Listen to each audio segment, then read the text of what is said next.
Hello, it's me, it's Wolfram, and today I bring to you this matchup guide for Bastion.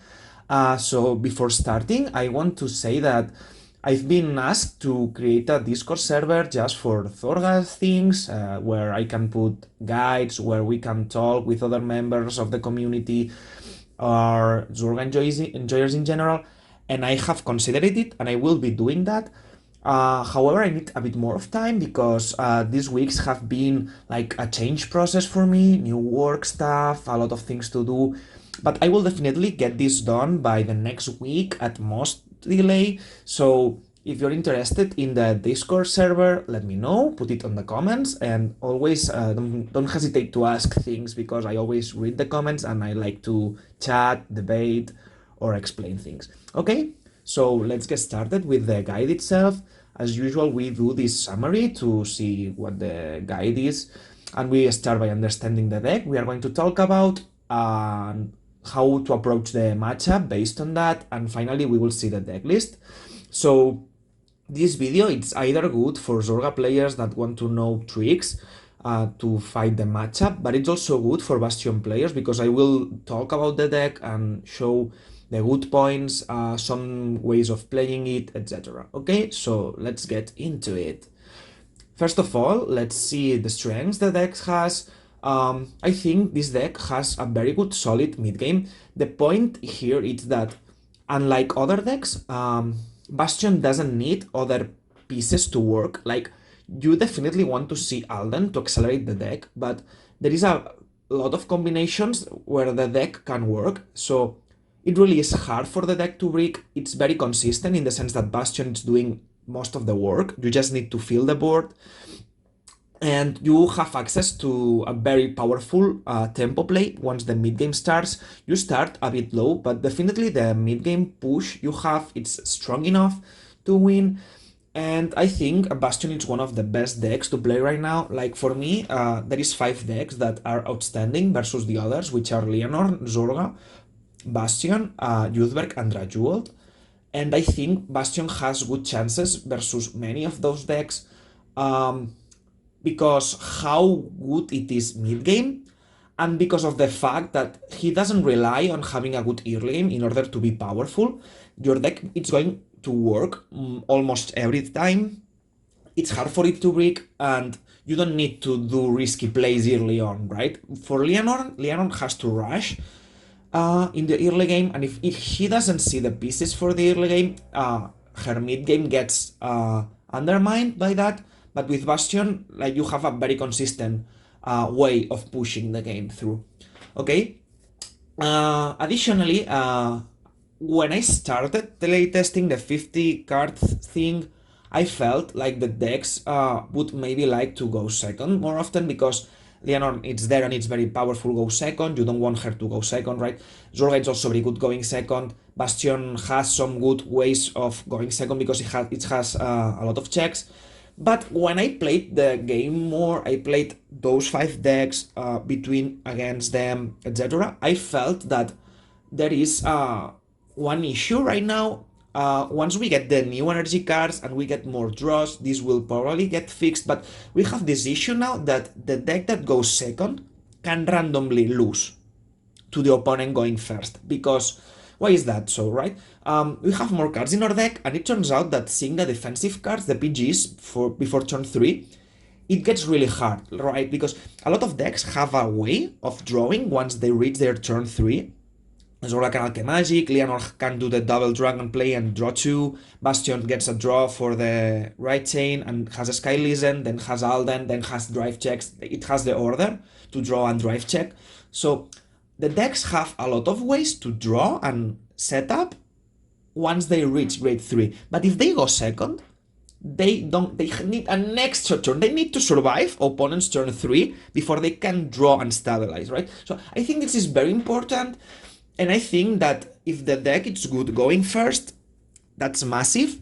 And the fact that you can lose to the die roll in that sense, like, okay, Leonor, it's very powerful going second, but she can get killed, right? You can go bonkers on her, and she hasn't drawn a single card, a lot of board, but has not draws. So you might not have the PGs, and you can get randomly killed. Okay, so where I'm going with that Bastion being able to draw for right chain, being able to draw for Skylisten, they can technically go Alden or even double Alden if the things go well, and they have the order that gives them both high roll and draw potency. So it's a very good deck to stabilize turn 3. That's what I want to say. And the way you can have that massive push on your opponents that may be slow sometimes, like Drajul, it's very good. It's a very good deck, and it's also a bit slow, right? So the fact that you can do this strong tempo and also make sure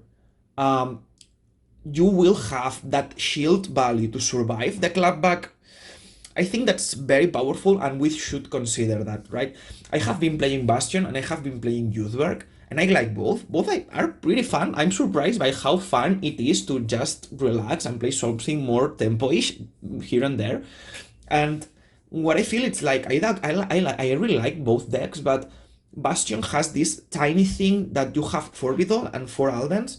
So you have 5 cards that are drawing you 2 turn 3, plus the right hand, plus the dragon.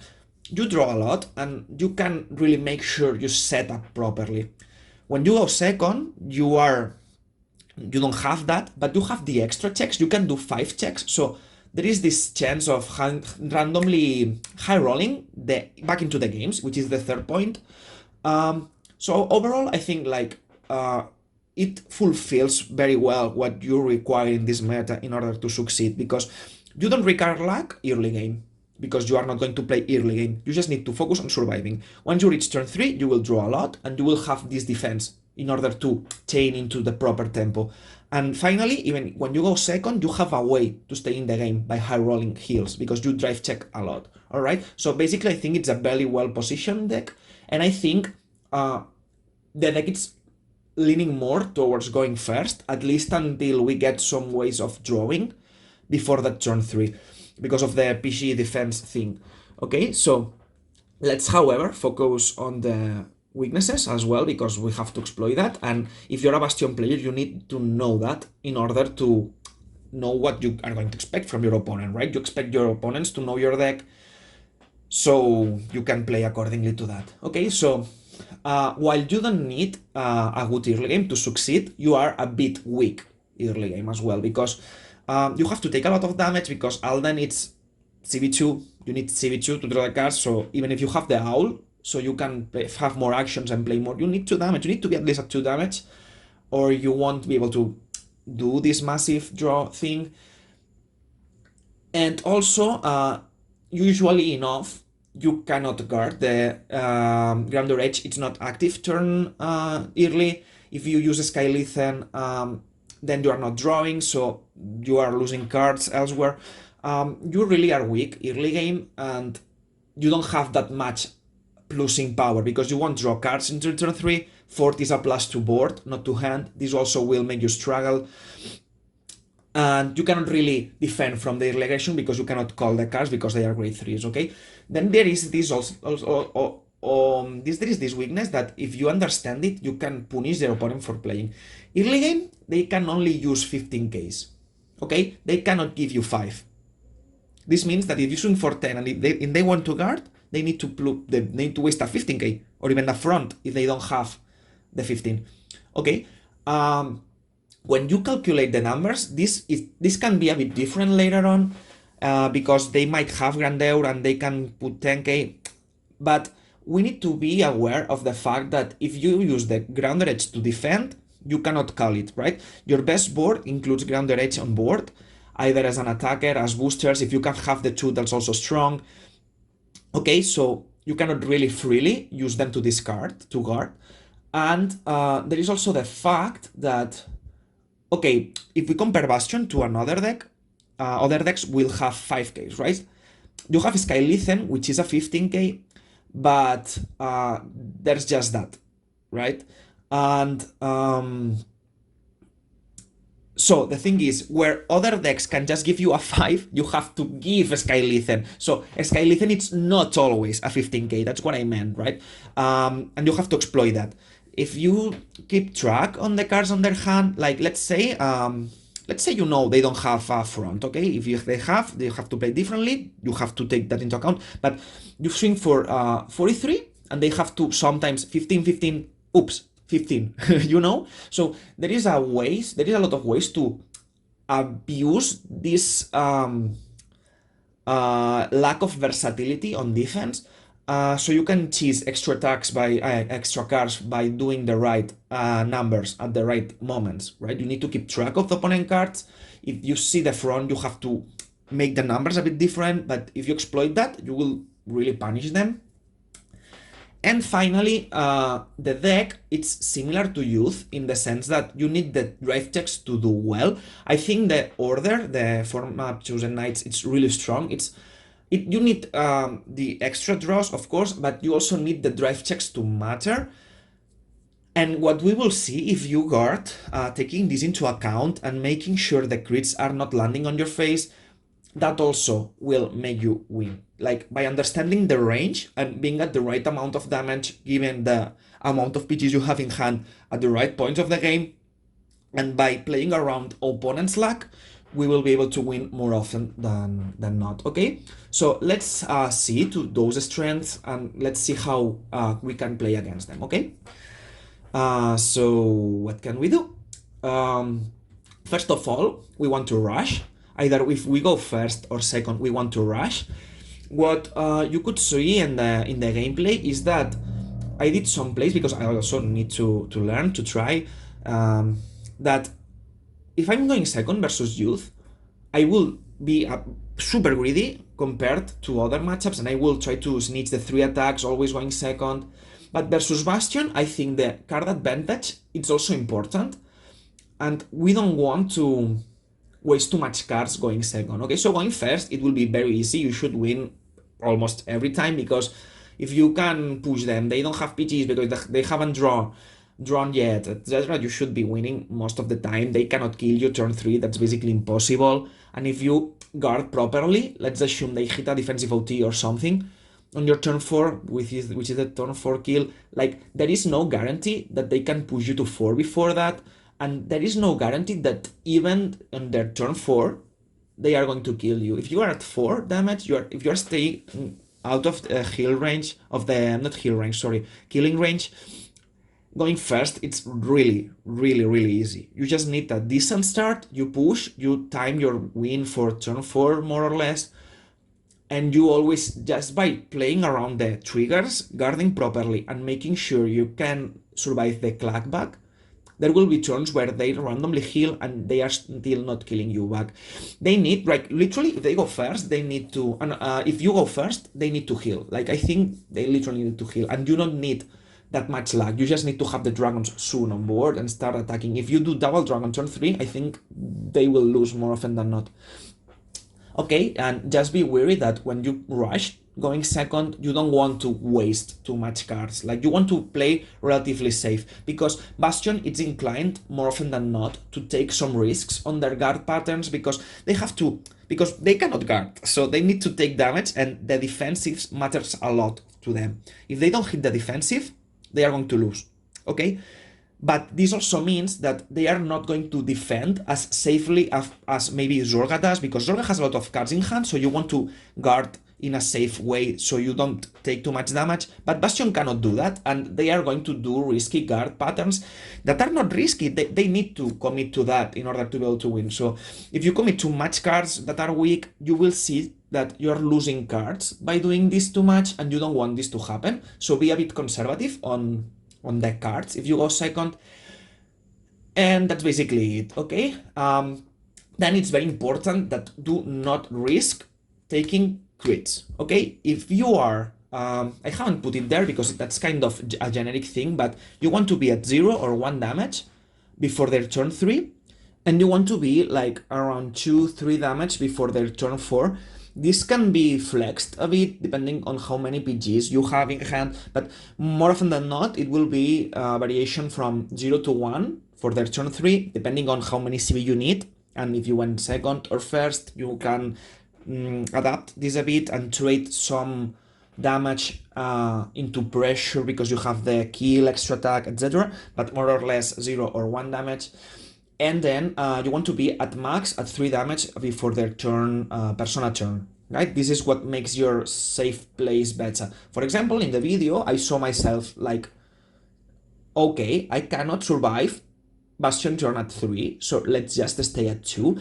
So you need to put this into the situation, but yeah, for you to understand, you need to have an understanding on how those thresholds work in relationship with the cards you have in your hand. Okay, if that makes any sense. Okay, so for you to do this, what do you have to do? Okay, let's say they have a 10k and a 13k and you are an 8k. You just 15k, always the vanguard, because the amount of times you hit a defensive and you save a card on the second attack are not worth in relationships with the amount of times they will like hit a trigger, maybe a crit even, and you instantaneously lose, and then you don't hit another, and because they are 23, you cannot guard the second attack, so you just want to play safe. Okay, and make sure you survive. Okay, if you guard the first, you can take the second, and if it's a crit, you don't lose. If you take the first here, you are losing instantaneously, because they can hit a crit, and you go to 3, and bye-bye. Okay, so yeah.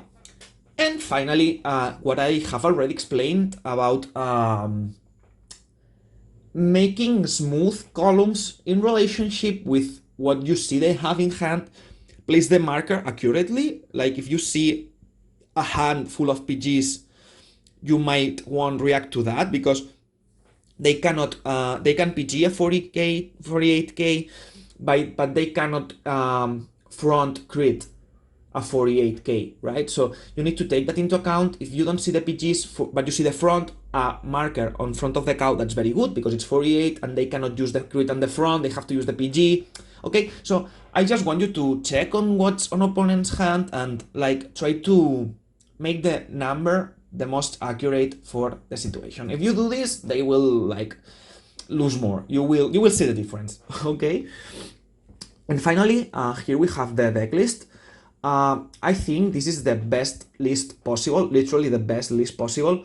I have been talking to some friends which are good players, and they all have reached similar conclusions. On the video, you see we try Sparkute Angel, and the card is not worth even the games where you can pull 2 of them. Like even if you high roll them, they are not good enough, because they interrupt your actual game plan, which is using an order to gain drive checks. Personally, I think using 4 map chosen knights, it's stronger than using 4 Vidal. But I think your priority is like make sure you have the order, the chosen knights for turn 4, which your persona turn, or if you want second for turn 3, depending on your need on coming back into the game. If you need luck or drawing PGs, you might want you to use the chosen former knights, the triple drive order, before 4 Vidal sometimes. So yeah, basically your priority is having one for your persona turn, and you might want to use it also on turn 3 if you need the extra luck help in order to stay into the game. Okay, so basically you want to max on how this card works. If you can see the order, you are the most strong possible. Then we have the 4 Aldens that make sure you have the draw power you need. The 4 Vidal is like a 5th copy, it's like having the 5 Bastion Prime as well. So that's definitely good. Then there is Skylithen, which maximizes your shield power alongside with Grounder Edge. However, I think Grounder Edge, it's here more for the 20k beating, but having the option is also nice. Then there is the 4 Owls for the CC in order to play the most Aldens and enable the Bastion drive checks without overcommit into having more damage. Having the capacity to play at less damage, it's definitely very strong. And if you can do it well, and yeah, given the nature of this deck, you want to be using the order every single time. Also, like I tried without the extra Bastion Apex grade 3, and I ran the 4th chosen order. It also worked, but it was a bit floody sometimes. Like, to me, the 2 cards also make the most sense because they are 20k shields, and even if you don't have the Alden, you can choose to call the cat in order to find Alden from the top 5, sorry. So yeah, you basically with this list you are running 4 of everything, of you can the maximum numbers possible to make sure the ratio and consistency for your game plan works. And then you have one last slot that you can choose to invest into an extra copy of the order or just another copy of Bastion itself.